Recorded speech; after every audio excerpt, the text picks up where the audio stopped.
जय श्री कृष्णा। मैं रितु पारिक आप सभी का मेरे चैनल पर स्वागत करती हूँ। आज हम सुनेंगे सावन मास की पूर्णिमा की सुंदर कथा। प्राचीन समय की बात है, एक नगर था। उसमें तुंगध्वज नाम का राजा राज्य करता था। तुंगध्वज राजा को जंगल में शिकार करने का बहुत शौक था। एक दिन राजा जंगल में शिकार करने आया। शिकार करते समय बहुत थक गया। थकान दूर करने के लिए एक बरगद के पेड़ के नीचे बैठ गया। वहाँ उसने देखा कि काफ़ी सारे लोग इकट्ठे होकर सत्यनारायण भगवान की पूजा कर रहे थे।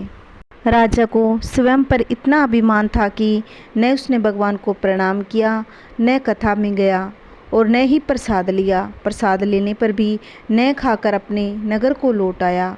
नगर में आकर राजा ने देखा कि दूसरे राज्य के राजा ने उसके राज्य पर हमला कर दिया।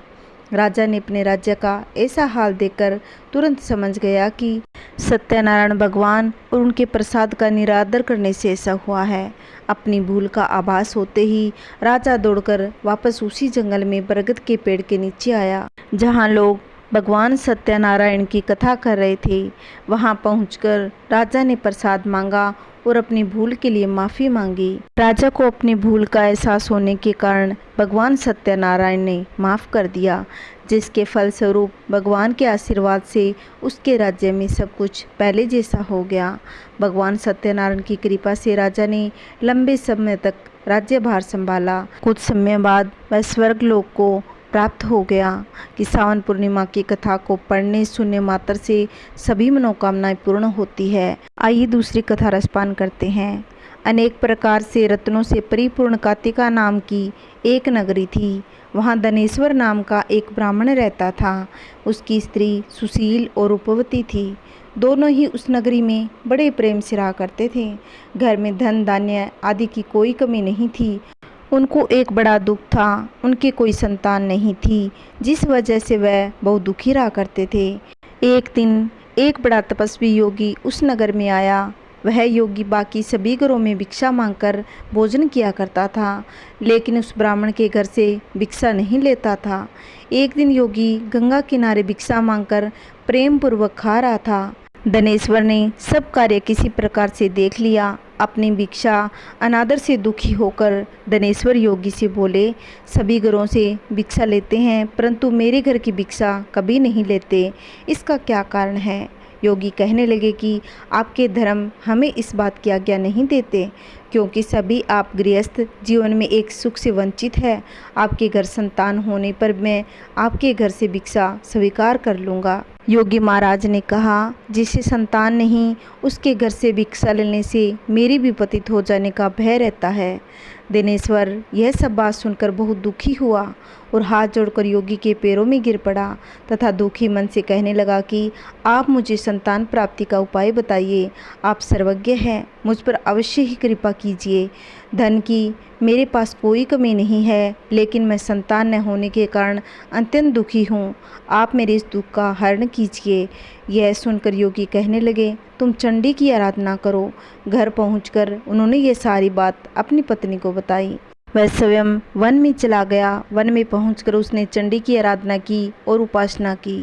चंडी ने धनेश्वर को 16वें दिन सौपन में आकर दर्शन दिए और कहा कि हे धनेश्वर, जा तेरे पुत्र होगा, लेकिन उसकी आयु सिर्फ 16 वर्ष की होगी। 16 वर्ष की आयु में ही उसकी मृत्यु हो जाएगी। अगर तुम दोनों स्त्री पुरुष 32 पूर्णिमा का व्रत करोगे तो यह दीर्घायु हो जाएगा। जितना तुम्हारा सामर्थ्य हो उतने आटे के दिए जलाकर शिव जी का पूजन करना, लेकिन पूर्णमासी को 32 ही होने चाहिए। सुबह होते ही तुम्हें इस स्थान के पास एक आम का पेड़ दिखाई देगा। उस पर चढ़कर एक फल तोड़कर अपने घर ले जाना और अपनी स्त्री को इसके बारे में बताना। सुबह स्नान होने के बाद वह स्वच्छ होकर शंकर जी का ध्यान करके उस फल को खा लेगी। तब शंकर भगवान की कृपा से उसको गर्भ ठहर जाएगा। जब ब्राह्मण सुबह उठा तो उसे उसी स्थान पर आम का पेड़ दिखाई दिया। वह उसके फल तोड़ने लग गया। पर पेड़ बहुत ऊंचा था, ब्राह्मण चढ़ नहीं पा रहा था। यह देखकर उसे बड़ी चिंता हुई। उसने भगवान गणेश की उपासना करनी आरंभ कर दी। कहा, हे देवादिदेव, अपने भक्तों के विघ्नों का नाश करने वाले, मंगल कार्य को पूर्ण करने वाले, दुष्ट का नाश करने वाले, रिद्धि सिद्धि देने वाले, आप मुझे इतना बल दें कि अपनी मनोकामना पूर्ण कर सकूं। इसके बाद वह पेड़ के फल तोड़कर अपनी पत्नी के पास पहुंचा। उसकी पत्नी ने अपने पति के कहे अनुसार उस फल को खा लिया और वह गर्भवती हो गई। देवी की कृपा से उसे सुंदर पुत्र पैदा हुआ। उसका नाम उन्होंने देवीदास रखा। माता पिता के हर्ष और शोक के साथ वह बढ़ने लगा। भगवान की कृपा से बालक बहुत ही सुंदर था, सुशील और पढ़ाई में भी बहुत निपुण था। दुर्गा की कथा अनुसार उसकी माता ने 32 पूर्णमासी का व्रत रखा। जैसी 16 वर्ष लगा, दोनों पति पत्नी बहुत दुखी हो गए। कहा कि पुत्र की मृत्यु न हो जाए। उन्होंने सोचा अगर उनके सामने यह सब होगा तो वह देख नहीं पाएंगे। तभी उन्होंने देवीदास के मामा को बुलाया। 1 वर्ष के लिए देवीदास को काशी पढ़ने भेज दिया और मामा से कहा 16 वर्ष के बाद उसे वापस ले आना। देवीदास अपने मामा के साथ एक घोड़े पर सवार होकर चल दिया। उसके मामा को भी यह बात पता नहीं थी कि दोनों पति पत्नी 32 पूर्णमासी का व्रत पूरा किया है। दूसरी तरफ मामा और भांजा दोनों रात गुजारने के लिए रास्ते में एक गांव में रुके। उस दिन उस गांव में ब्राह्मण की कन्या का विवाह होने वाला था।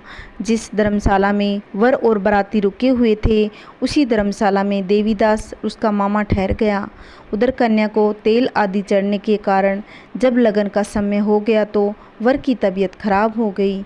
वर के पिता ने अपने परिवार वालों के विचार विमर्श करके कहा कि यह देवीदास मेरे पुत्र जैसा है, मैं इसके साथ लगन करा दूं।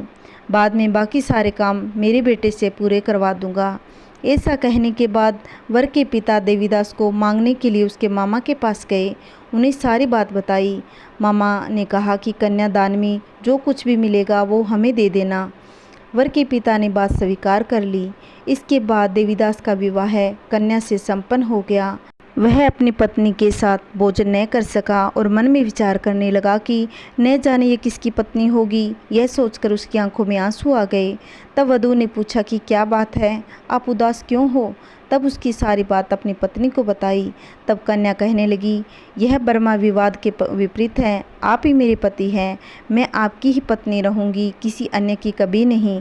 तब देवीदास ने कहा, ऐसा मत करिए क्योंकि मेरी आयु बहुत कम है, मेरे बाद आपका क्या होगा। लेकिन उसकी पत्नी नहीं मानी और बोली, स्वामी आप भोजन करिए। दोनों रात में सोने के लिए चले गए। सुबह देवीदास ने पत्नी को 4 नगों से जड़ी एक अंगूठी दी, एक रुमाल दिया और बोला, हे प्रिय, इसे लो और संकेत समझकर चित्त हो जाओ। मेरे मरण और जीवन जानने के लिए एक पुष्प वाटिका बना लो, उसमें सुगंधित वाली एक नव मल्लिका लगा लो। उसको प्रतिदिन जल से सिंचा करना, आनंद के साथ खेलो। जिस समय मेरा प्राण अंत होगा उस दिन ये फूल सूख जाएंगे। जब ये फिर से हरे हो जाएं तो जान लेना मैं जीवित हूँ। यह समझाकर वह वहाँ से चला गया। इसके बाद जब वर और बाकी बाराती मंडप में आई तो कन्या ने उसे देखकर कहा कि मेरा पति नहीं है, मेरा पति वह है जिसके साथ मैंने विवाह किया है। इसके साथ मेरा विवाह नहीं हुआ। अगर यह वही है तो बताएं कि मैंने इसको क्या दिया। कन्या की सारी बातें सुनकर वह कहने लगा कि यह सब मैं नहीं जानता। इसके बाद सारी बारात भी अपमानित होकर लौट गई। भगवान श्री कृष्ण बोले, हे माता, इस प्रकार देवीदास काशी पढ़ने चला गया। कुछ समय तक बीत गया और एक सांप उसको डसने के लिए वहाँ आया, लेकिन वह उसको काट नहीं पाया क्योंकि उसकी माता ने ही 32 पूर्णिमा का व्रत कर लिए थे। इसके बाद खुद कालवा से चला गया। भगवान की कृपा से तभी वहाँ माता पार्वती और भगवान गणेश आए। देवीदास को मूर्छित दशा में देखकर माता पार्वती ने भगवान शिव से प्रार्थना की, हे महाराज, इस बालक की माता पहले ही 32 पूर्णिमा का व्रत कर लिए हैं, आप इसके प्राण दें। भगवान शिव ने माता पार्वती के कहने पर उसे प्राण दे दिए। उधर उसकी पत्नी उसके काल की प्रतीक्षा कर रही थी। उसकी पत्नी ने जाकर देखा कि पुष्प और पत्र दोनों ही नहीं हैं, तो उसको बड़ा आश्चर्य हुआ। जब उसने देखा कि पुष्प वाटिका फिर से हरी हो गई और समझ गई कि उसका पति अभी जिंदा है। इसके बाद वह बहुत खुश हो गई और अपने पिता से कहने लगी कि मेरे पति जीवित है, उनको ढूंढिए। जब 16वां वर्ष पूरा हुआ तो देवीदास उसके मामा घर की ओर चल दिए। इधर उसकी पत्नी परिवार वाले उन्हें ढूंढे जा रहे थे कि उन्होंने देखा देवीदास और उसका मामा उधर ही आ रहे थे। उसको देखकर उनके ससुर और प्रसन्न हो गए, उसे अपने घर ले आए। वहाँ सारा नगर इकट्ठा हुआ और कन्या ने भी उसे पहचान लिया। देवीदास ने इसके बाद अपनी पत्नी और मामा को लेकर वहाँ से चल दिया, जिसके ससुर उसे बहुत सारा धन दिया। जब अपने घर की तरफ चल दिया तो उसके माता पिता को लोगों ने खबर दी कि तुम्हारा पुत्र देवीदास अपनी पत्नी और मामा के साथ आ रहा है। ऐसा समाचार सुनकर पहले तो उन्हें विश्वास नहीं हुआ, लेकिन जब देवीदास आया तो उसने अपने माता पिता के पैर छुए। देवीदास के माता पिता ने उनका माथा चूमा और गले से लगा लिया, और दोनों ने आने की खुशी में धनेश्वर ने बहुत दान दक्षिणा ब्राह्मणों को दी और वह खुशी खुशी जीवन यापन करने लगे। धनेश्वर को 32 पूर्णिमा का व्रत के प्रभाव से संतान सुख मिला। जो स्त्रियां इस व्रत को करती है वह जन्म जन्मांतर दुख नहीं भोगती। यह व्रत संतान देने वाला, सभी मनोकामनाओं को पूर्ण करने वाला है। जैसे भगवान ने धनेश्वर को पुत्र का सुख दिया, वैसा भगवान कहानी कहते, कहानी सुनते, कहानी का हुंकारा बढ़ते सभी के घर में सुख शांति बनाए रखना। ओम नमः शिवाय। श्री शिवाय नमस्तुभ्यम। अगर आपको मेरी वीडियो अच्छी लगती है तो लाइक करना, वीडियो को शेयर करना। अगर आप चैनल पे नए हो तो प्लीज़ चैनल को सब्सक्राइब करना। वीडियो को अच्छी लगे तो कमेंट ज़रूर करना। ओम नमः शिवाय। जय श्री कृष्णा। राधे राधे।